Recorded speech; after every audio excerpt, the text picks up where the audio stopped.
ये तो हम सभी जानते हैं कि भगवान शिव और माँ पार्वती के दो पुत्र हैं, एक तो गणेश और दूसरे कार्तिकेय। क्या आप यह जानते हैं इन दोनों के अलावा भी शिव और पार्वती के एक पुत्र और था। वह तीसरा पुत्र कौन था, यह जानने के लिए वीडियो में अंत तक बने रहें। और आगे बढ़ने से पहले आप सब अपना चैनल श्री भगवती दरबार को जरूर सब्सक्राइब करें।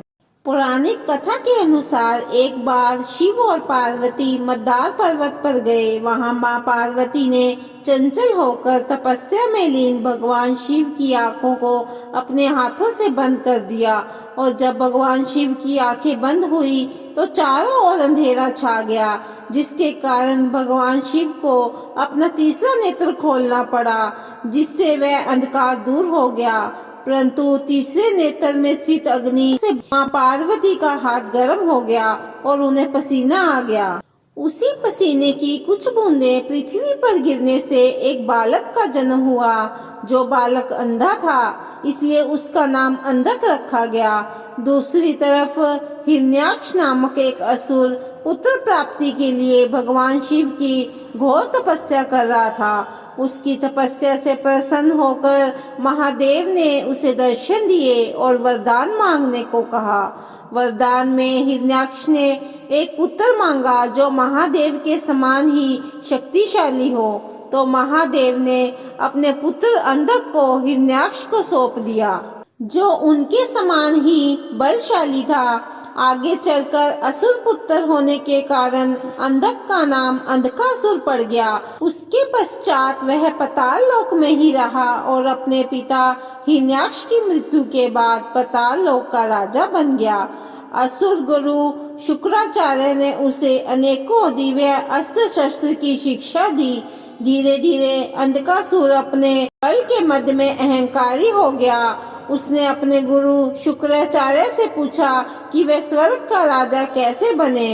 फिर शुक्राचार्य ने कहा, इसके लिए तुम्हें देवताओं को युद्ध में हराना होगा और उन्हें हराने के लिए उन्हें श्रीहीन करना होगा। फिर गुरु शुक्राचार्य के कहने पर अंधकासुर माता लक्ष्मी की घोर तपस्या करने लगा। उसके पश्चात उसकी तपस्या से प्रसन्न होकर माता लक्ष्मी ने उसे दर्शन दिए और वरदान मांगने को कहा। अंधकासुर ने कुछ क्षण सोचा और वरदान में माता लक्ष्मी को ही मांग लिया और उन्हें पाताल में निवास करने को कहा। इस पर माता लक्ष्मी ने कहा, उन्हें पाताल लोक में रखने के लिए कुछ नियमों का सख्ती से पालन करना होगा और यदि उन नियमों का पालन करने में कोई भी गलती हुई तो मैं पाताल से चली जाऊंगी। इस पर अंधकासुर ने कहा, माता कौन से नियम?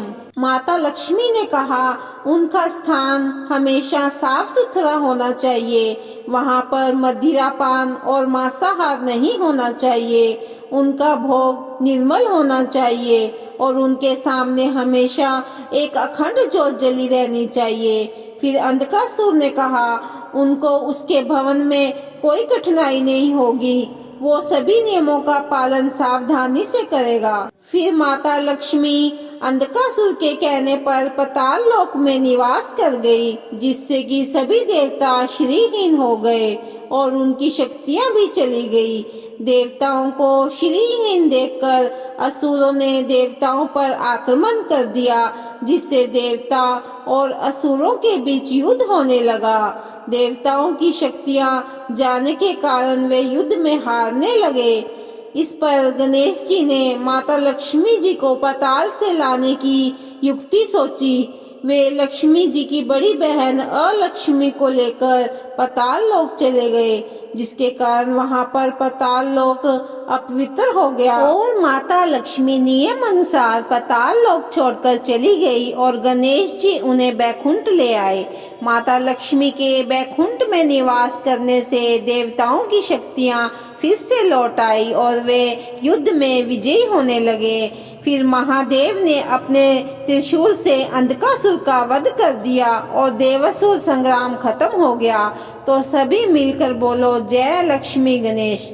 ऐसे ही और धार्मिक कहानियाँ देखने के लिए आपके अपने चैनल श्री भगवती दरबार को जरूर सब्सक्राइब करें।